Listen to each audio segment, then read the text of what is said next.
Hi everybody, and welcome back to Living Between Paychecks Kitchen. I'm Oz. Jack and Letty are still down in Lake Jackson, still trying to keep everything mellow because of the COVID stuff. So we're coming at you from my kitchen. Today is different. It's a vegetable dish that I was trying really hard to try to figure out A, how to serve it, B, how to eat it, and C, how to not throw up after eating it, because I'm not a giant fan of it.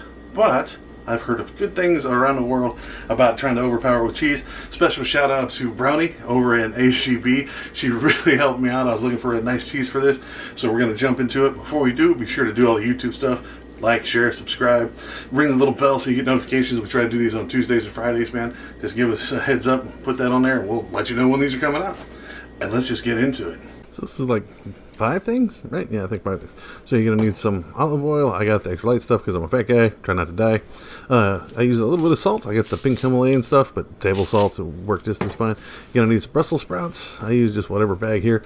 And then half of one of these red onions. I like the red onions just because it's better flavor. And then some Parmesan cheese. Now I lucked out and got the stuff for $4 because I had a friend of mine set me up. And it's really good. You can grate it yourself, really, if you want to. So first things first, get your Brussels sprouts and your onion and wash that stuff. Now that they're washed, boom, movie magic. Those are nice and done. Now it's time to slice these up. So you're going to go ahead and just half the onion. And just right down the middle.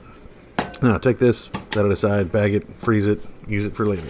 Now, onion, I got ahead of myself here, but I'm going to try to cut this up into small as possible pieces. So we're going to do this about 1/8 of an inch in between each cut, all the way down as close as I can. Watch my arm, sorry. And then do it again, just going the other way, man, like checkerboard style, like pinhead head tattoos or scars, I think is what it was. Just go ahead and cut them all the way down there. It'll make little squares out of it. I don't necessarily think it's diced, but I'm not a professional, so just put those in a bowl, set those to the side. Now, you get your Brussels sprouts. Now, start on the root. You're going to cut it this way. You don't want to cut it this way. The top will just come apart, and it'll just come apart in the oven or on the stovetop. Just cut it along with the root. All right, so the root holds it together on the inside. I do that for that whole mess. Now, you can cut it down to smaller sizes, quarters, but it works. So I got me a big skillet. I'm going to put it at medium-high, because that's the magic temperature. Then I'm going to get a little bit of olive oil. I didn't quite measure it. What you want to do is just cover the bottom, right? You can always add more later if it dries out, but just enough to coat the bottom, right? You don't have to make sure it does that. You can kind of lean it and make it just, and it's really satisfying to watch the holes in the oil close up, you know.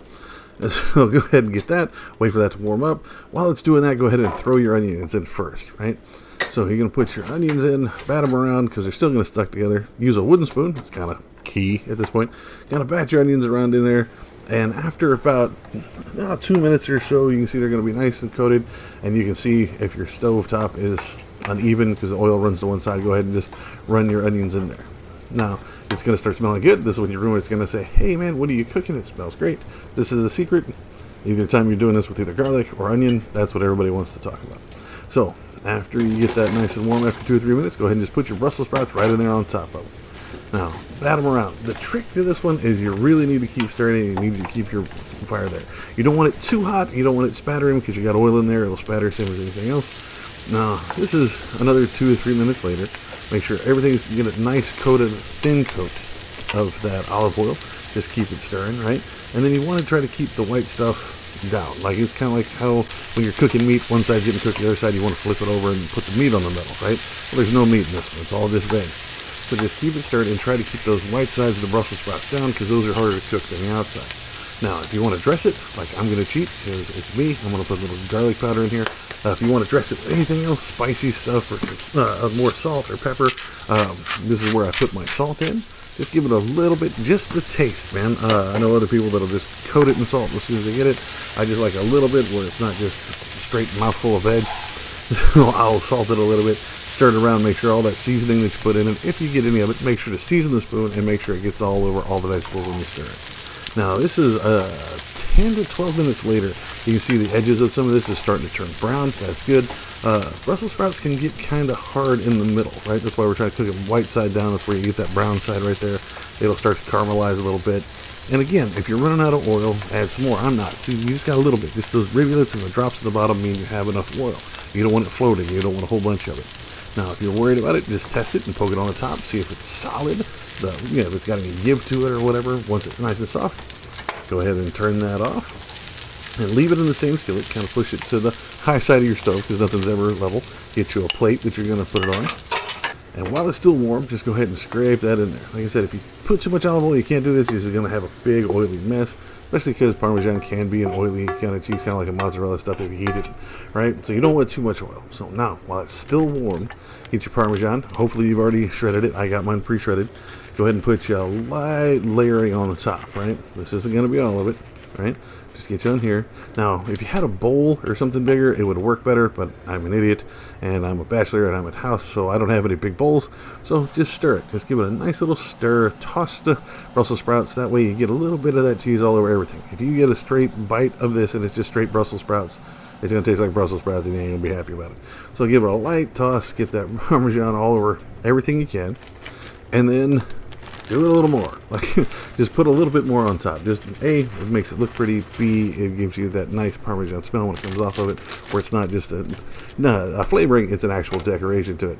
Now get it, spread it out, nice and even, and boom, this is ready to serve, man. This is ready to go.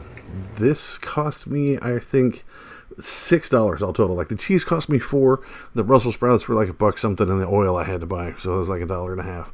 So this was great. It made enough to feed me at least twice. If I ate Brussels sprouts, it's going to feed my friend at least 4 times. And there you have it, man. Really simple. You can use it as a side dish. You can use it as a main dish. And it's really good if you're into Brussels sprouts. I guess you could add meat and stuff into it, but this one, like I said, it was super simple, super cheap. And mostly I wanted to do it because my sister did a version of this baked last year for Christmas or Thanksgiving or something, and I want to see if I could do it on a stovetop. So, we'll see you next time. Be sure to find us on the social medias and Facebook, Instagram, Patreon, Pinterest. We're all over those. Look us up on most Facebook, Patreon, and Pinterest. We're at Living Between Paychecks Kitchen, and on Instagram we're at Living Between. And we'll see you next time.